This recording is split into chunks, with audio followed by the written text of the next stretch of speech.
Effort on discovery.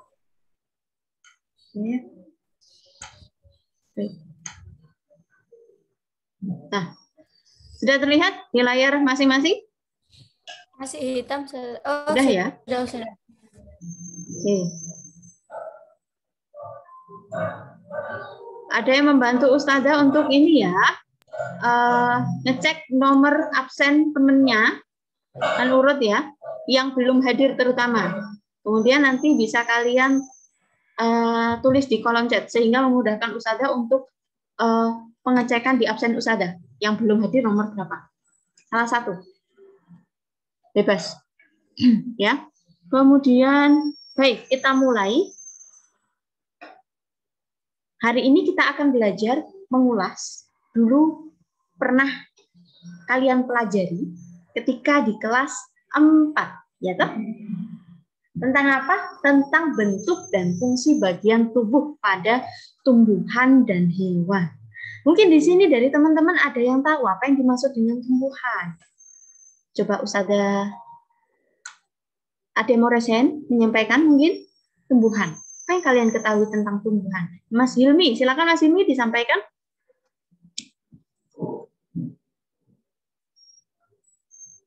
Enggak dengar. Ya.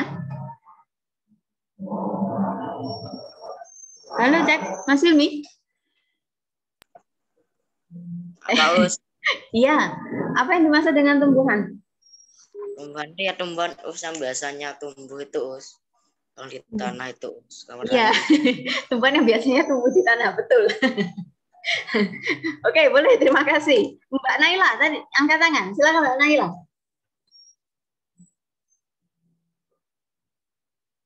Jadi Ustazah.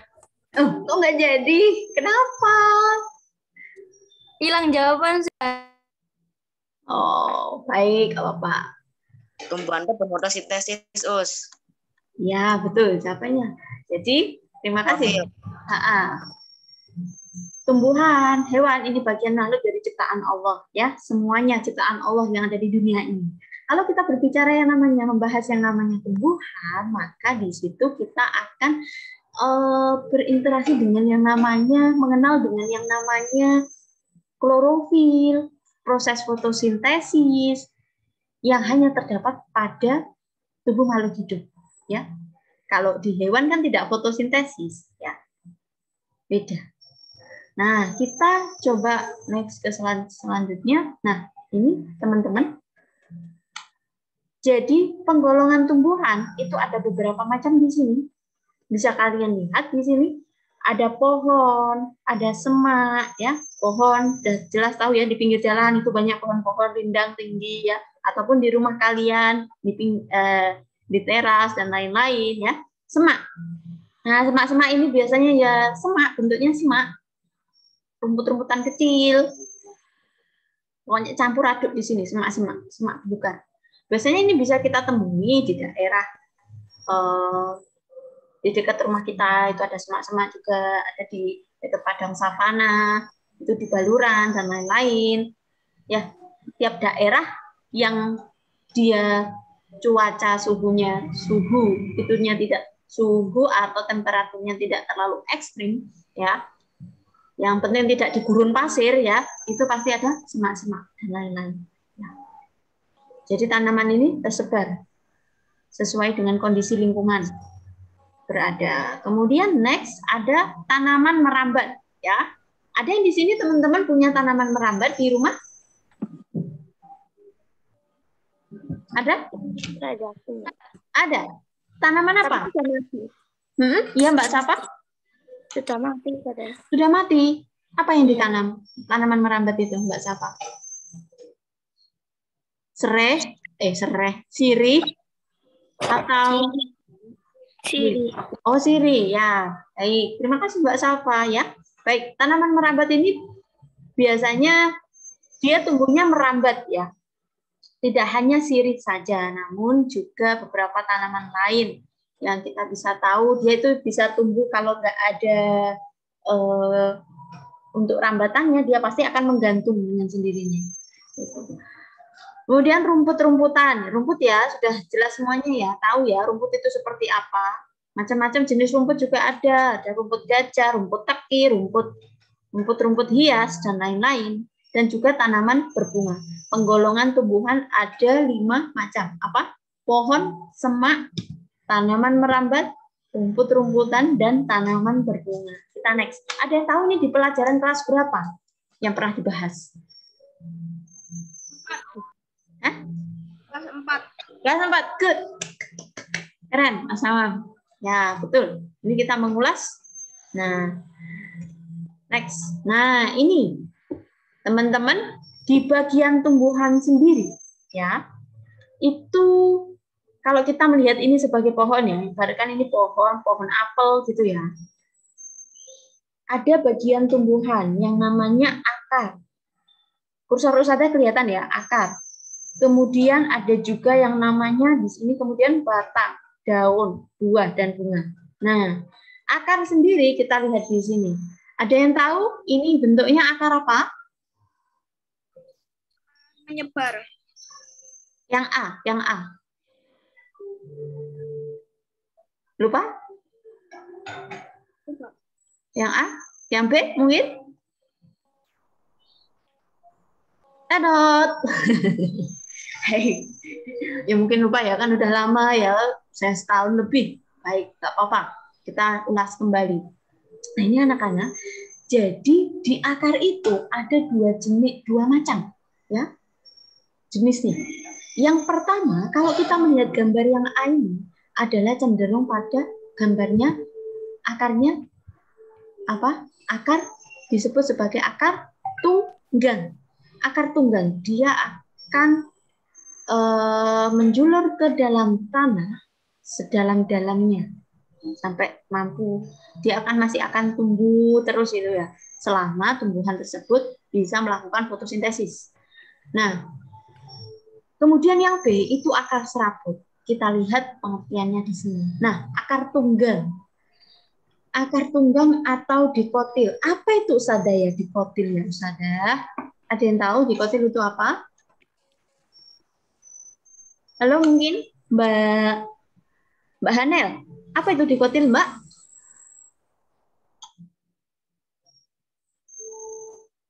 Dor. Nggak usah tegang ya. Selalu kita bermain-main loh, bermain-main tapi serius. Bermain-main untuk menebak.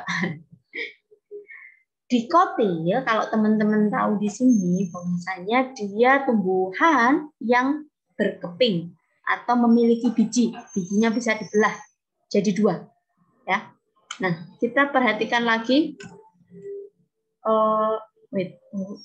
Nah, tumbuhan berakar tunggang punya akar pokok, yaitu satu akar yang tumbuh dari batang masuk ke dalam tanah. Ini satu akar ini akan ada di bawah batang ya. Dia akan menjulur ke dalam tanah sekuat-kuatnya dan tidak mudah roboh. Akar pokok dan bercabang-cabang menjadi bagian akar yang kecil. Nah, kita ketahui biasanya tumbuhan yang gede, yang besar, itu kan biasanya akarnya besar-besar gitu ya, dan bercabang gitu ya. Nah, itu mereka memiliki jenis akar tunggang. Contohnya pada tumbuhan apa, Ustazah? Bisa pada mangga, bisa pada jambu, ya. Kemudian sebutkan, apalagi kira-kira? Ada yang tahu? Yang lain mungkin?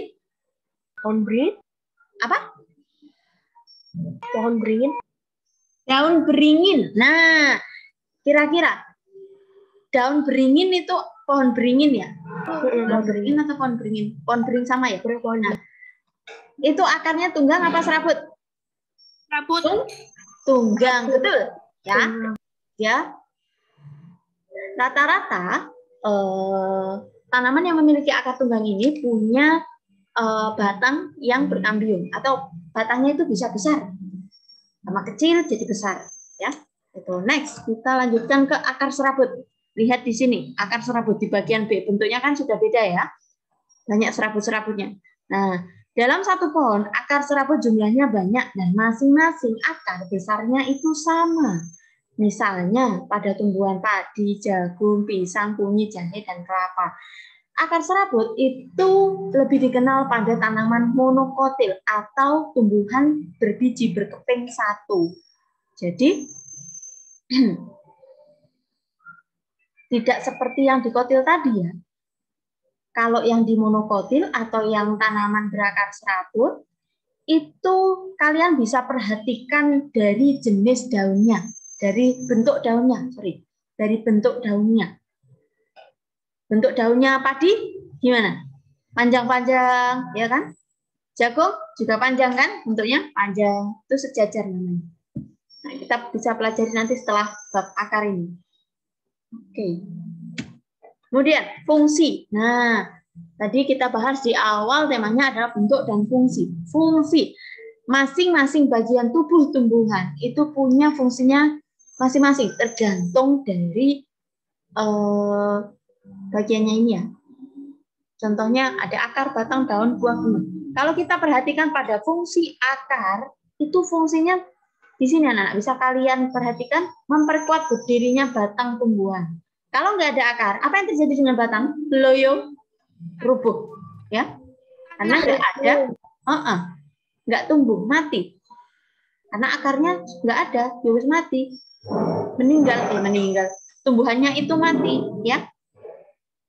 Karena nggak ada fondasi dasar. Ibaratkan kita membangun sebuah rumah. Bangun sebuah rumah itu harus ada fondasi. Fondasi inilah yang kalau di tanaman itu disebut sebagai akar. Ya, itu. Selain itu, akar ini fungsinya adalah untuk apa? Menyerap air dan mineral dari dalam tanah. Jadi Allah menciptakan mineral, unsur hara, dan apapun nutrisi yang lainnya itu terkandung di dalam tanah yang berfungsi untuk menumbuhkan tanaman. Berfungsi untuk menyokong pertumbuhan tanaman atau tumbuhan. Ya, begitu. Untuk menyimpan cadangan makanan pada tumbuhan umbi-umbian. Nah, kita tahu beberapa tanaman, jenis tanaman itu memiliki yang namanya kayak akarnya membesar dan lain-lain. Ya, cadangan makanannya itu disimpan di akar. Contohnya seperti apa? Wortel. Seperti apa? Singkong. Ya. Ustazah, kita kan padahal nanam stek apa? Nanam potongan batang dari singkong itu ya, batangnya ditancepin aja. Kok bisa jadi ini ya, Ustazah? Bisa jadi singkong tumbuh di bawahnya. Iya, itu karena dia bagian dari sistem penyimpanan cadangan makanan di dalam akarnya. Oke, next. Kita lanjutkan. Nah, kita perhatikan di sini ada batang.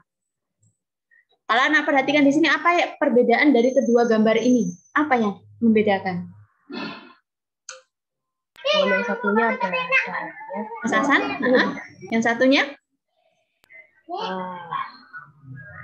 Yang satunya batangnya kecil. Mas Ali Syahid, yang satunya besar gitu ya pohonnya ya. Kemudian yang satunya selimi, langsing, ya. Yang satunya pohon kelapa ini selimi, tumbuh menjulang tinggi ke atas, sama-sama menjulang tinggi ke atas. Cuman ukurannya beda, ya. Ini cuma satu, nah ini kan bercabang, ya. Nah, kita perhatikan di sini ada fungsi batang sebagai penopang tubuh tumbuhan. Nah, mengangkut air dan mineral dari akar menuju daun. Ada prosesnya ya tadi ya. Sebuah nutrisi itu bisa dicerna dengan baik. Ibaratkan di manusia itu kalau mengalami proses ya, melalui proses metabolisme di situ. Nah ini si akar itu akan mengangkut air ya dari dalam tanah.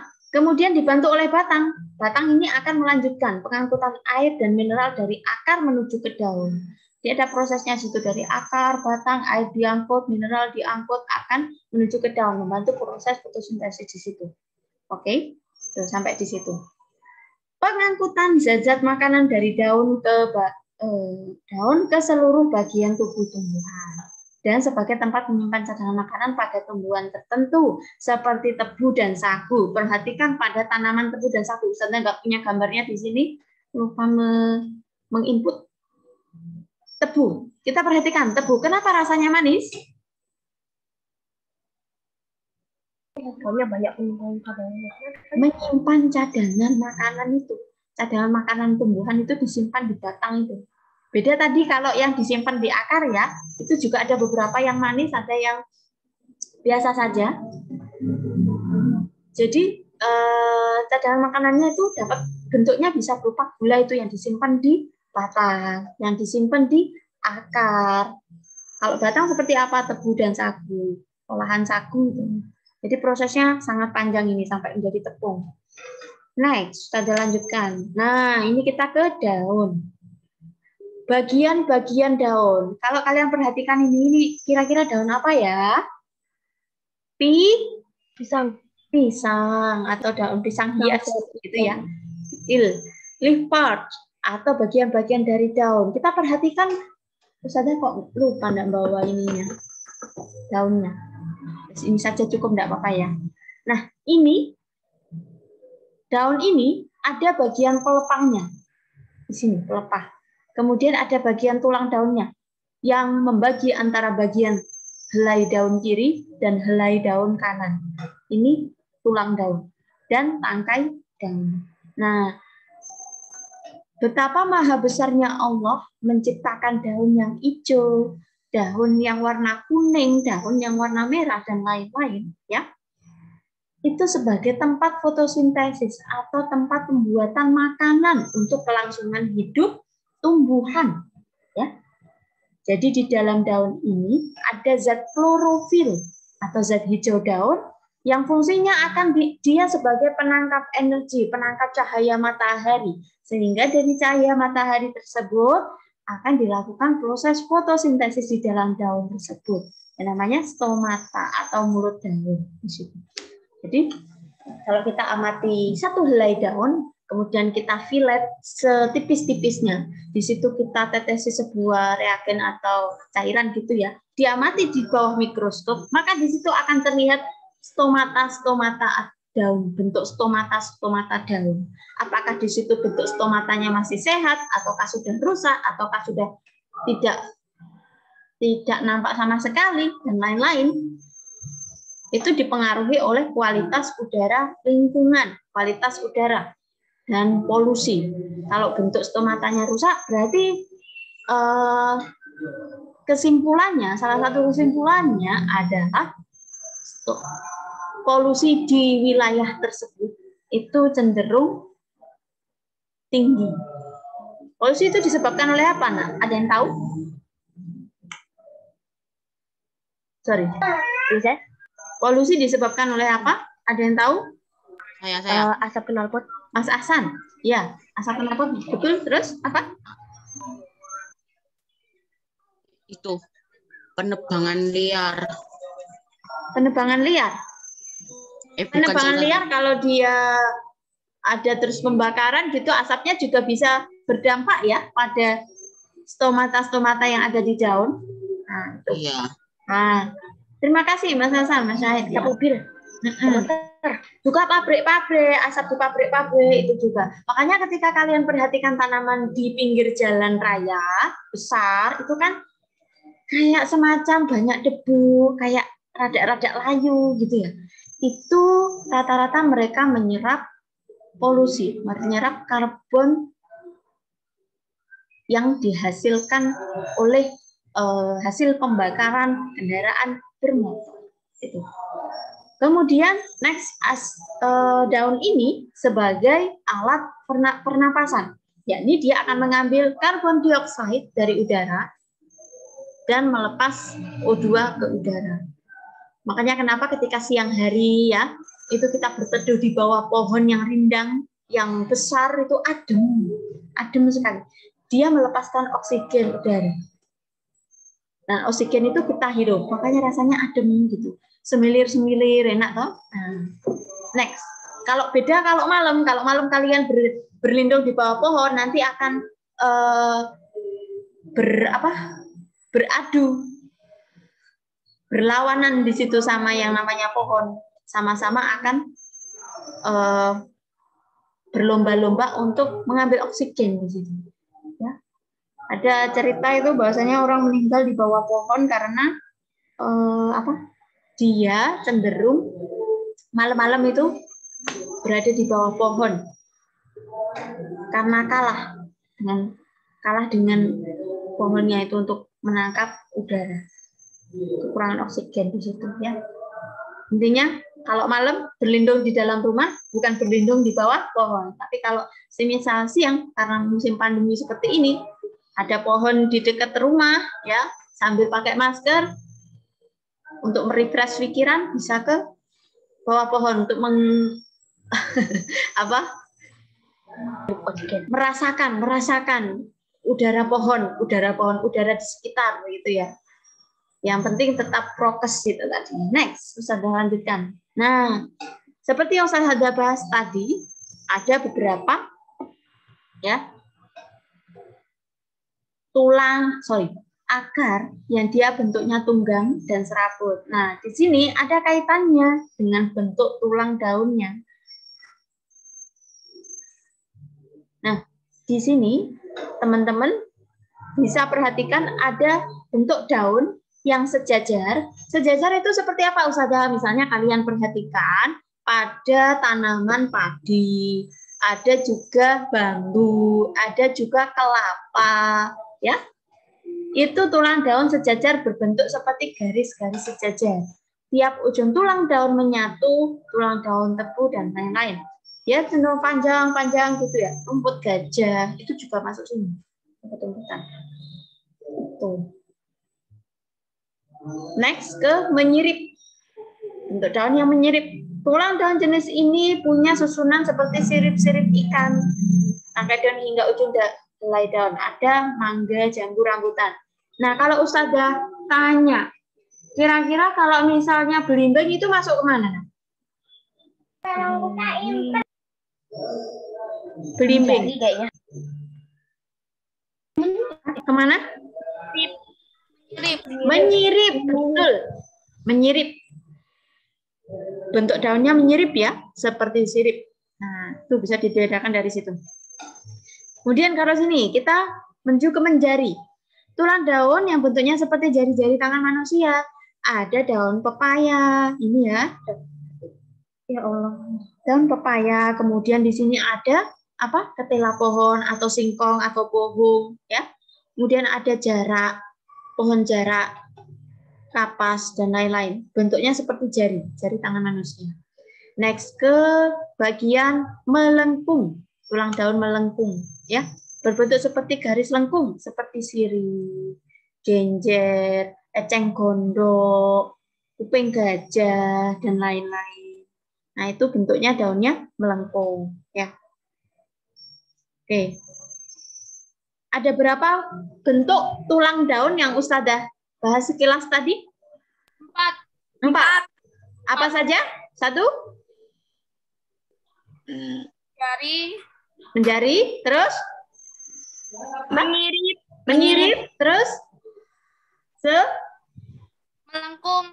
Melengkung, terus?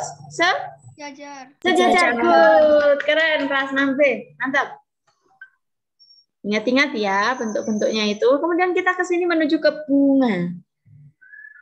Mbak Bunga, ya, kita melihat Mbak Bunga di sini, ya. Ada namanya Bunga di sini? Nggak ada ya? Nggak ada. Ustazah panggil Bunga ini sebagai Mbak Bunga. Nah, bagian-bagian dari bunga kita perhatikan di sini. Ada kelopaknya, sebagai fungsinya dia memproteksi bunga saat masih kuncup, melindungi bunga. Saat masih kuncup kan ditutupi oleh kelopak, ya. Itu. Next-nya ada mahkota bunga. Ini mahkota. Kayak lembaran-lembaran bunga yang berwarna-warni itu ya.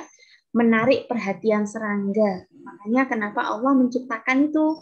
Salah satunya menciptakan bunga dengan berbagai warna untuk menarik penyerbukan serangga. Akhirnya si kupu-kupu ini ya tertarik juga untuk ke sini. Untuk proses penyerbukan. Lalu ada putik. Satu ini gede, biasanya ada satu besar. Ini namanya putik. Putik itu alat perkembangbiakan jantan apa betina? Jantan, ini itu betina. Are you serious? Betina guys. Jantan apa betina? Ding dong. Betina. Betina. Di sini putik, ini betina. Ya. Kalau alat perkembangbiakan jantan itu adalah benang sari. Jadi biasanya di dalam satu tumbuhan itu mayoritas itu ada satu putik dikelilingi oleh beberapa benang sari, banyak benang sari. Oke. Tangkai bunga. Ini menghubungkan bunga dengan batangnya. Oke. Ini bunga apa namanya? Kembang sepatu. Iya, bunga kembang sepatu. Nah, ini. Ini apa? Pohon apa? Durian. Ada yang suka durian di sini? Saya. Yang penting makanya tidak banyak-banyak ya. Kalau suka durian ya, Mas Ali. Ya. Hati-hati juga kalau di bawah sini nanti kejatuhan. Aduh. Jangan sampai naudzubillah. Nah, oke. Kita fokus kembali buah dan biji. Tadi di bagian tumbuhan itu ada yang namanya buah dan biji. Selain akar, batang, daun, ya, ada buah dan biji. Bagian tumbuhan yang terbentuk setelah bunga mengalami proses penyerbukan. Daging buah berfungsi untuk melindungi biji. Nah, kita perhatikan di sini tidak hanya tanah pohon durian ya yang tumbuh ya, tetapi ada tanaman lain ya. Seperti apa ini? Paku. Tumbuhan paku ini ya, paku. Ini ada yang lain ini apa namanya? Lumut. Ya, kenapa Ustazah ini bisa tumbuh seperti ini di sini? Bisa tumbuh menyatu dengan durian? Lembab. Lembab, lingkungannya lembab. Jadi lumut ini menjadikan apa namanya? Menyerap nutrisi juga dari batang tanaman ini, yang tentunya tidak merugikan apa durian ya. Simbiosis mutualisme sama-sama. Itu. Next, Ustazah lanjutkan. Nah, oke. Ini ada tugas untuk kalian. Silakan digabungkan. Nanti silakan dikerjakan ya. Tapi setelah dikerjakan nanti mungkin Ustazah selesaikan dulu materinya. Nanti dikerjakan kemudian hari ini deadline-nya langsung dikumpulkan ke Ustazah. Lewat apa Ustazah? Lewat nomor Ustazah. Nanti Ustazah chatkan di kolom chat nomor Ustazah. Caranya seperti apa mengerjakannya? Misalnya ini, akar. Kita perhatikan, fungsi akar itu sebagai apa ya kira-kira ya? Fungsi akar itu adalah mengangkut atau menyerap ya. Atau menyerap. Secara umum kita tahu fungsi akar itu menyerap air dan unsur hara dari dalam tanah. Kita sambungkan ke yang A ini, cocok atau tidak ya? Biasanya terdapat di dalam buah akan tumbuh menjadi tanaman baru yang kita tanam di tanah. Cocok atau enggak? Akar dengan ini. Tidak cocok kan ya? Kita cari yang lain yang cocok. Nah, mengangkut air dan mineral dari akar ke daun. Nah, kalau dari akar ke daun, benar. Ayo, barusan Ustazah jelaskan dari akar ke daun. Apa itu? Bukan ini, bukan. Ustazah kasih contoh satu. Batang. Kalau akar apa? Cari di sini. Alat perkembangbiakan tumbuhan bukan. Bagian sebagai tempat memasak makanan sebagai alat memperkuat berdirinya batang. Ah, betul. Tadi siapa yang jawab? Iya. Oke, terima kasih. Memperkuat berdirinya batang tumbuhan, menyerap air mineral dari dalam tanah. Nah, akar ini fungsinya adalah yang E. Caranya seperti itu ya. Jadi pengertiannya ini disesuaikan dengan gambar. Cocok mana ya? Tuh, nanti bisa dikerjakan. Next. Ini masuk penilaian ya. Kita ke hewan. Kurang 15 menit ya. Oke. Bertemu dengan yang namanya kucing. Ada yang punya kucing di rumahnya? Nggak punya, Ustazah. Punya. Peliharaan kucing mungkin? Alhamdulillah. Enggak. Enggak. Punya. Alhamdulillah. Enggak juga enggak apa-apa. Ya, kucing adalah apa? Hewan kesayangan Rasulullah ya. Kita perhatikan di sini. Jadi yang namanya kucing itu punya 3 bagian. 3 bagian anggota tubuh. Yang pertama terletak pada bagian atas sini. Sampai sini seret atas sini ya. Ada terbagi menjadi ada telinga, mata, hidung, mulut, kumis. Bagian anggota tubuh tengah, yakni tubuh, perut, abdomen dan lain-lain sini. Ekor. Bagian belakang itu termasuk kaki dan lain-lain. Ya. Nah, kalau teman-teman di sini biasanya ada yang punya kucing itu suka dimain-mainkan ya, apa namanya kumisnya ya. Terus sampai kucingnya itu bahasa Jawanya itu seperti nyatek. Apa? Kayak menyerang, nyakar gitu.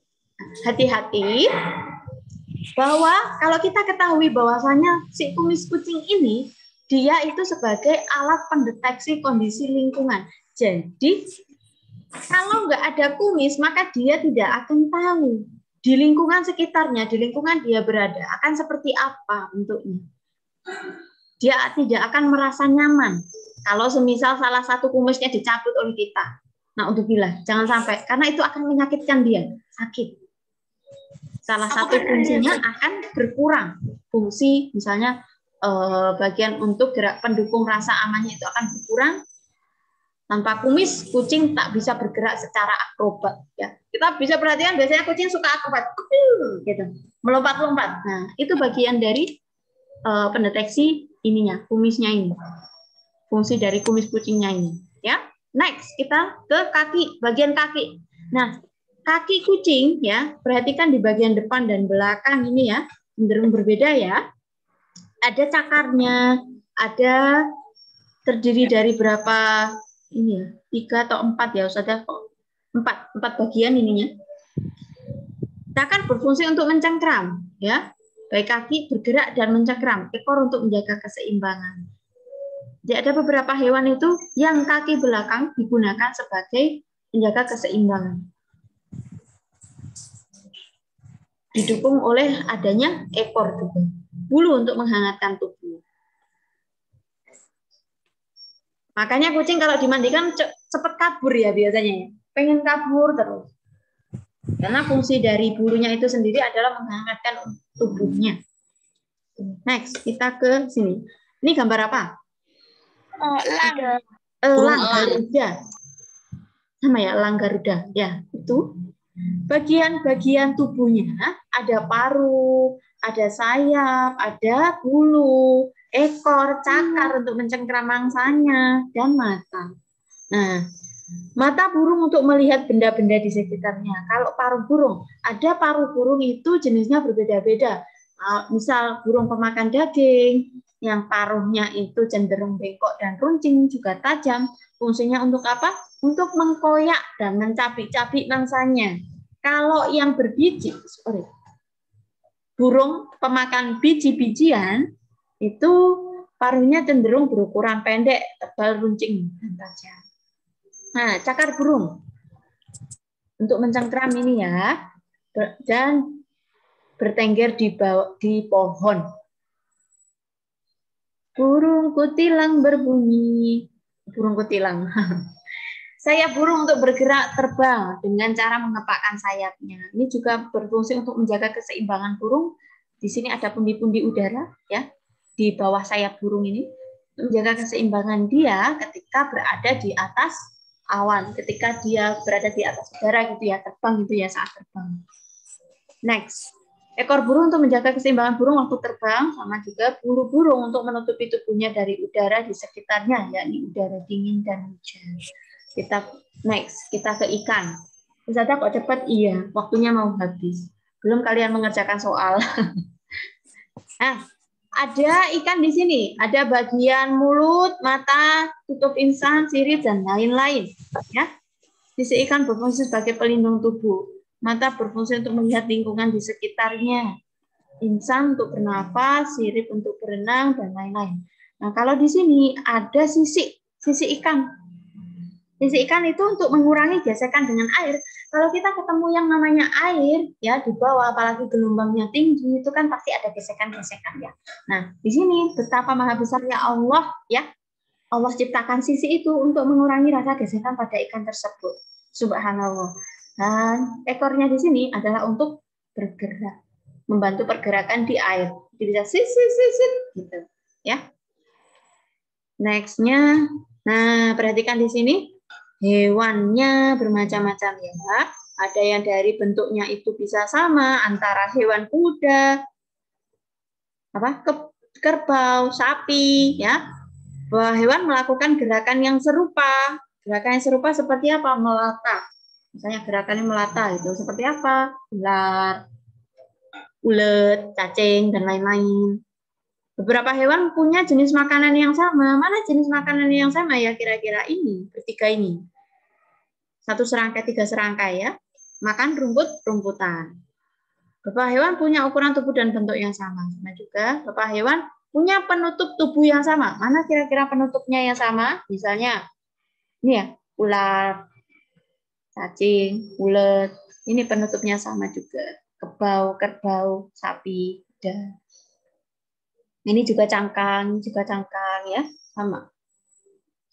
Ada juga yang hewan itu alat atau alat pergerakannya itu sama. Seperti apa? Misalnya ini. Mereka bergerak dengan terbang ini. Si apa namanya? Nyamuk, lalat, ya, itu kan terbang. Next.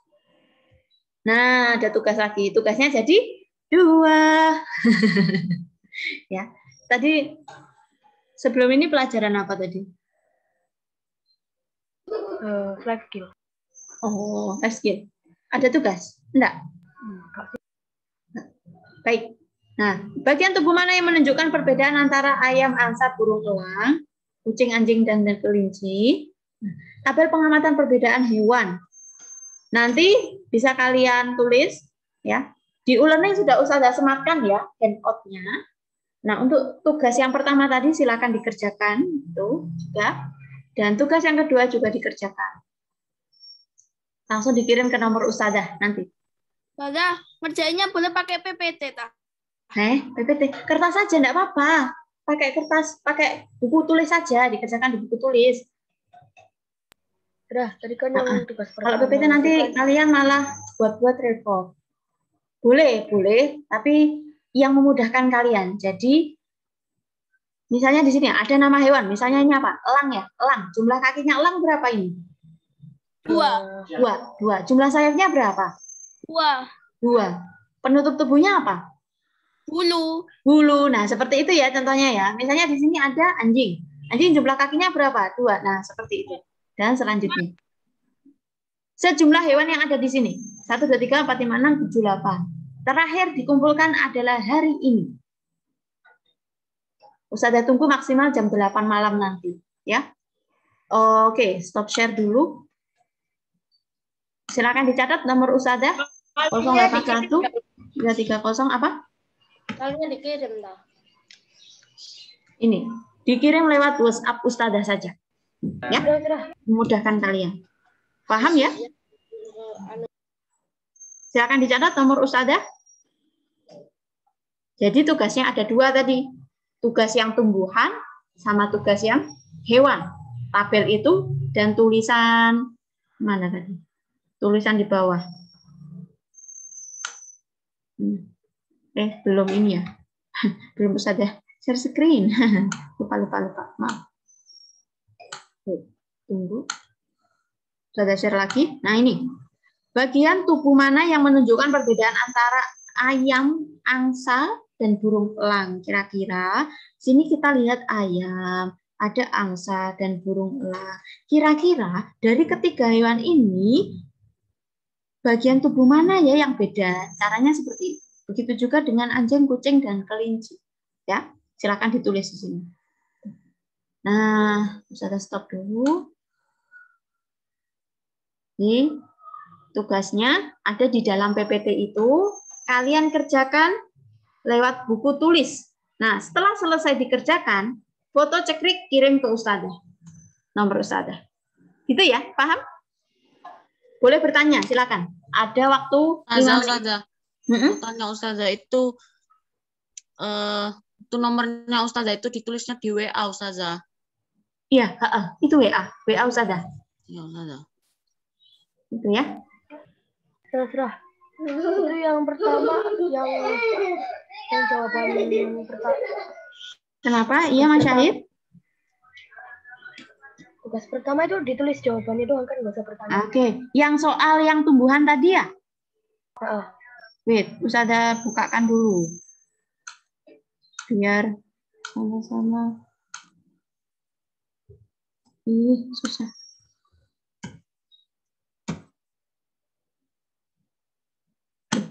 Susah ya.